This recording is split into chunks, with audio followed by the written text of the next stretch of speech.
نحمدہ ونصلی علی رسولہ الکریم اما بعد فاعوذ باللہ من الشیطان الرجیم بسم اللہ الرحمن الرحیم۔ عزیز دوستو، السلام علیکم ورحمۃ اللہ وبرکاتہ۔ آج کافی دن کے بعد میں ایک ویڈیو عملیات کے اوپر اپلوڈ کر رہا ہوں، اور یہ ہے قضائے حاجت کے اوپر جو ایک ویڈیو میں بنا کے آپ کی خدمت میں سینڈ کر رہا ہوں، کیونکہ بہت سارے سوالات آئے رمل کے حوالے سے، جفر کے حوالے سے، خاص کر حصار کے بارے میں دنیا نے بہت سارا پوچھا ہے، قضائے حاجت کے بارے میں بہت زیادہ پوچھا ہے۔ اب قضائے حاجت کے ایک یا دو اعمال انشاءاللہ العزیز میں آپ کی خدمت میں پیش کرتا ہوں۔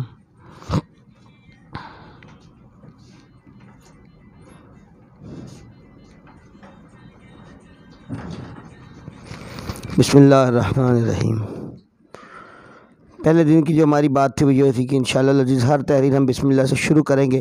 مجھے نہیں پتا ہم کہاں تک اس میں کامیاب ہوئے ہیں، لیکن کوشش کی ہے کہ سب سے پہلے عمل سے میں بسم اللہ الرحمن الرحیم لکھوں۔ تو آج کو جو قضائے حاجت کا یہ عمل ہے، یہ شروع بھی بسم اللہ الرحمن الرحیم سے کر رہا ہوں، اور عمل بھی بسم اللہ الرحمن الرحیم کا ہی ہے۔ بڑے نیک وکار اور صالح لوگوں نے اس عمل کے اوپر مطلب ہے کہ اپنے تجربات کیے اور اس کو ایک تیر بہدف کے طور پہ پایا۔ بارہا مرتبہ اس عمل کو ہم نے دیکھا ہے اپنی زندگی کے اندر، کبھی بھی عمل کی پرکھ نہیں کی جاتی، اس کو مانا جاتا ہے۔ تو چاند کی پہلی جمعرات سے عمل کو شروع کریں۔ سب سے جو پہلی چیز ہے وہ ہے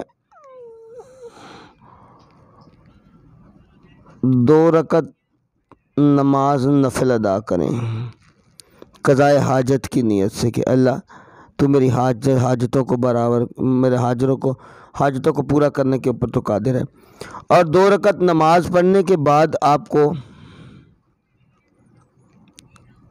1000 مرتبہ بسم اللہ الرحمن الرحیم پڑھنی ہے مکمل۔ یہ آپ کی 2 رکعت نماز ہو گئی، اور 1000 مرتبہ بسم اللہ الرحمن الرحیم۔ اس کے بعد آپ پھر 2 رکعت نماز نفل، اور اس کے بعد 1000 مرتبہ بسم اللہ الرحمن الرحیم پڑھیں۔ اسی طرح آپ کو 12 رکعت نماز پڑھنی ہے، اور ہر رکعت کے بعد آپ کو 1000 مرتبہ بسم اللہ الرحمن الرحیم کا ورد کرنا ہے، اور پھر ہاتھ اٹھا کر کے اللہ رب العزت کی بارگاہ میں دعا مانگنی ہے۔ اور اس کے بعد آپ کو کیا روٹین اپنانی ہے، جس طرح جو میرا طریقہ کار رہا ہے زندگی کا، لوگوں کو بتانے کا، خود کرنے کا، اپنے شاگردوں کو بتانے کا، اور جس میں کامیابیاں رہی ہیں، پھر عمل کو چھوڑنا نہیں۔ پھر اگلی جمعرات تک آپ کو صرف روزانہ 2 رکعت نماز نفل پڑھنی، صرف 2 رکعتیں پڑھنی ہیں، اور 2 رکعتیں پڑھنے کے بعد آپ کو کیا کرنا ہے کہ 1000 مرتبہ بسم اللہ الرحمن الرحیم پڑھ کے کھڑے ہو کے اپنے لیے دعا کرنی ہے۔ جب اگلی جمعرات آئے تو دوبارہ آپ کو اسی طرح سے ہی 12000 مرتبہ پڑھنا ہے۔ 3 جمعراتیں پڑھنا ہے یہ، ویسے ایک ہی جمعرات کافی ہوتی ہے اگلے ہفتے تک، اگلا ہفتہ بھی شاید میں زیادہ بتا رہا ہوں۔ ہمارا اللہ سننے پہ قادر ہے، اور ہمارا حق ہے، ہمارا فرض ہے کہ میں اللہ سے مانگے۔ ہمارا اللہ ہمیں دینے پہ قادر ہے، اور ہم فریاد کرنے کا حق محفوظ رکھتے ہیں۔ وآخر دعوانا ان الحمدللہ رب العالمین۔